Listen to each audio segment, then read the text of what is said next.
he's like, yeah, so I've got cancer.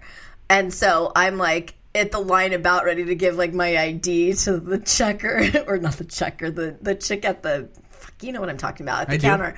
And I'm like, ah! I just like completely start losing it.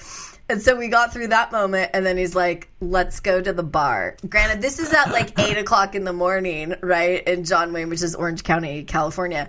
And so he's like, let's go to the guitar bar, which I don't even know if it's there anymore. But anyways, so we're there at this bar, and we're taking shots, and shots of vodka at 8 o'clock in the morning. Like, wow. Nicely done. Yes, this is how we roll.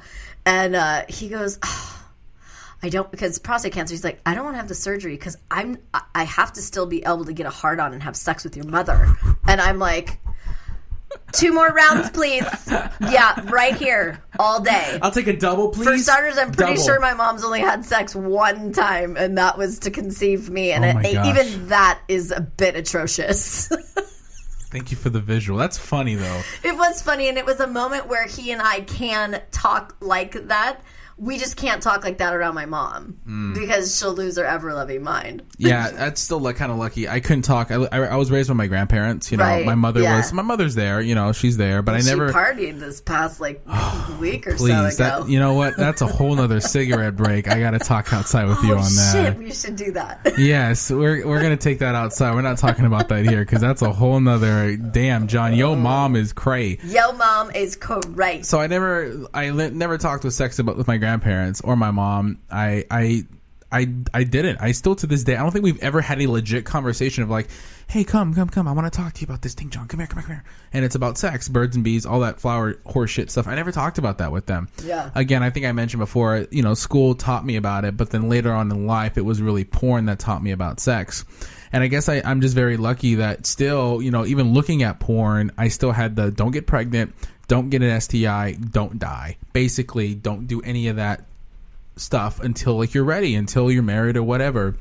Don't make any decisions that are going to alter the direction of your life. And that's exactly what I live by. You know, even now at 26 years old, you know, my wife and I want to have kids, but we're just at the stage where it's like we're not ready for it because our life just isn't ready. You know, yes, we have sex, and obviously we're having safe sex, whatever that may mean for you. You know, without a condom. I'm just going to leave it to you. I'm not going to throw our entire sex life out there right now. But point is you know, it's just between us two, and I don't know. I'm just, you know, I look back and you mentioned your experience with your high school. Was it high school or middle school? I'm so sorry. Middle school? Jesus God, no. High school sweetheart. Perfect. I mean, I love my body and I love boys, but middle school? Jesus. All right, just asking. So I gave like 150 hand jobs. Alrighty, it's back to high school. So high school, you're with your high school sweetheart in Planned Parenthood. So I've been to Planned Parenthood once inside. I'm not that radical, crazy Christian that you think that I'm outside of an abortion clinic praying a rosary and all that. I've done that once, but I didn't like how there was that hostility still. Like there's no conversation. We're just outside protesting. I want a conversation. Like that's right. Like me and you are having, you know, right. Where it's like there's a conversation. If I'm going to sit out here and pray, I can pray, yeah, but there's no conversation, and you're making the other party feel like shit. Mm-hmm. Simple as that. I want a conversation. Again, that's not the popular, like amongst my Catholic friends. They want to go outside and do that silent treatment, but I'm like, no, let's have a conversation.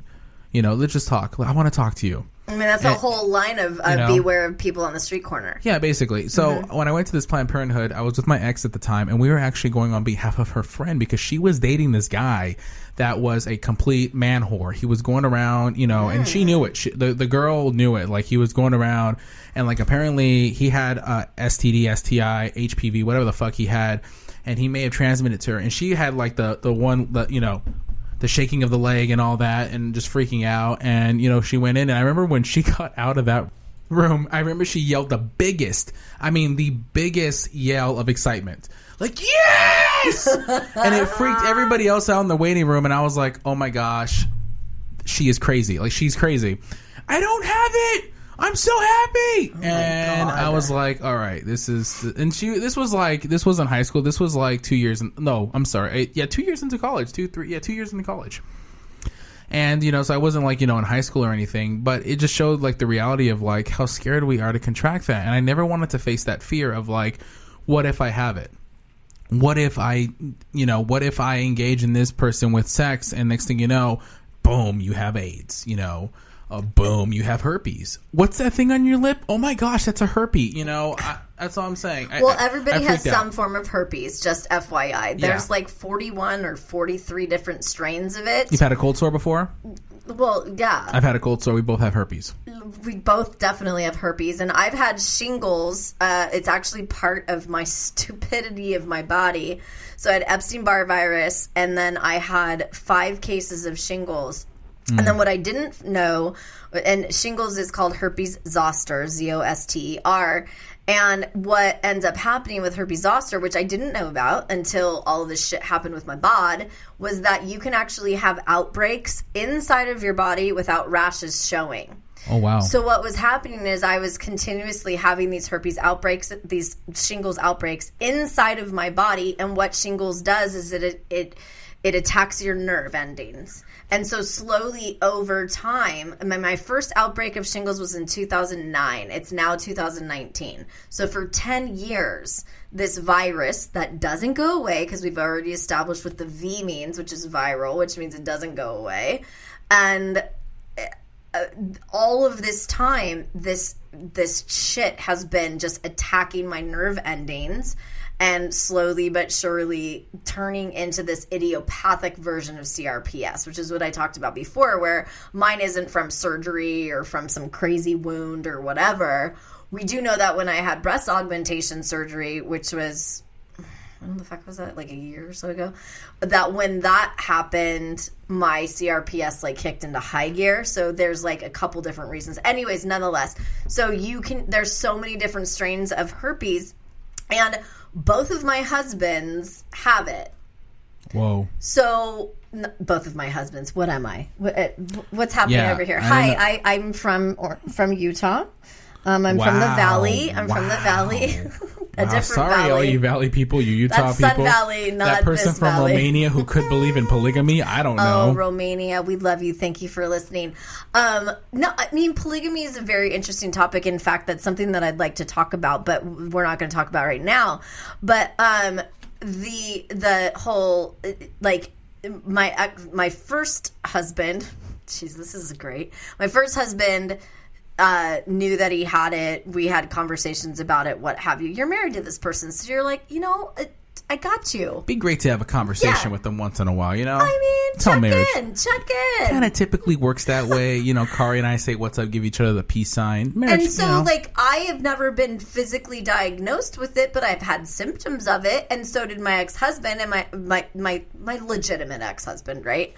And he had symptoms of it, but also never diagnosed. So it's like, well, we know what it looks like. We know what it kind of feels like. Blah, blah, blah. So I have to make the assumption that one of us has it or whatever. And I actually don't give a shit because I'm super safe and I don't have any symptoms of it whatsoever, ever. But that also is one of the things about STDs and STIs is they're silent but deadly.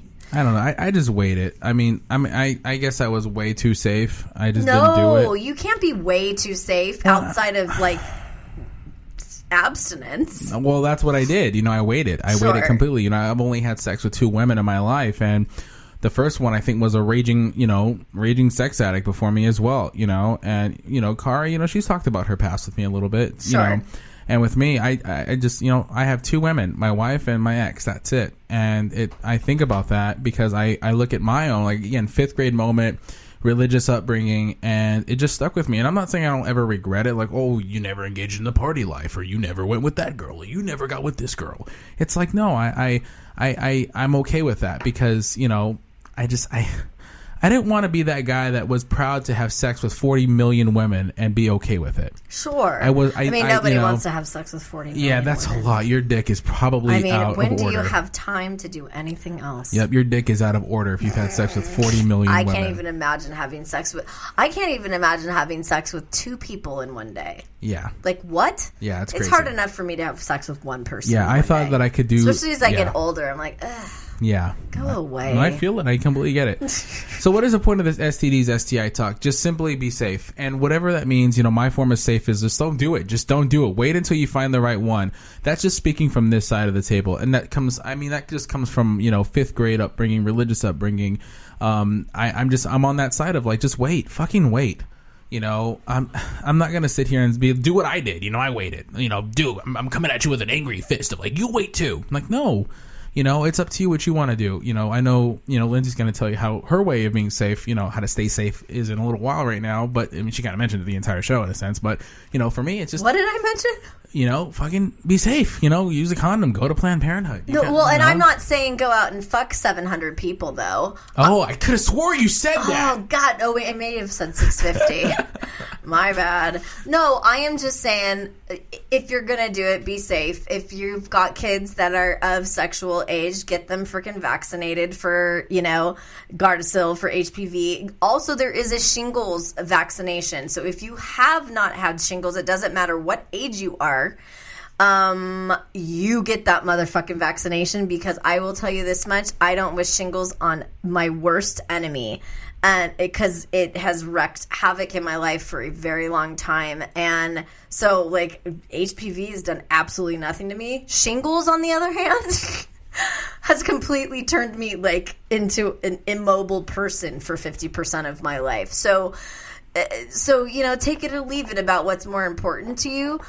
For me, I'm not scared of HPV. I'm not really scared of herpes. I'm not even scared of, like, something like chlamydia or gonorrhea or syphilis or whatever. I mean, all of them can cause all these other problems, whatever. But for me, I'm like, just be safe, be smart, don't be a fucking idiot, and don't sleep with 700 people tonight. I mean, just ever. Don't do that. And just watch your penis, your vagina, your vulva, and your anus. Did you just say vulva? I did. Do you know where your vulva is? It's in the back of your tongue. Mouth.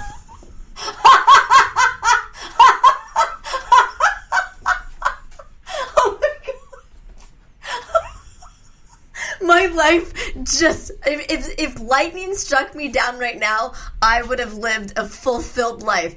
So with that, this is you. Wait, was I wrong Oh my God, I can't wait. No, we're not even going to keep going. Got it. Wow. I just Googled vulva location. Oh my God, yeah. You sound like a real dipshit. Wow. So we want to hear from you. We want all of your outrageous vulva stories. I'm assuming I'm not editing this part out. This is staying in. Wow. Oh, honey. So what is that thing in the back of your mouth and that dangles down? Isn't that the vulva? That's a tonsil, you idiot. No, the thing that dangles down, the little thing. Not the tonsil on the side. The thing that dangles down your mouth. Well, it's not your vulva. I don't give a crap about what's in the back of my throat. Unless it's like Michael Douglas's dick, because that's the last thing I want in the back of my throat. Wow.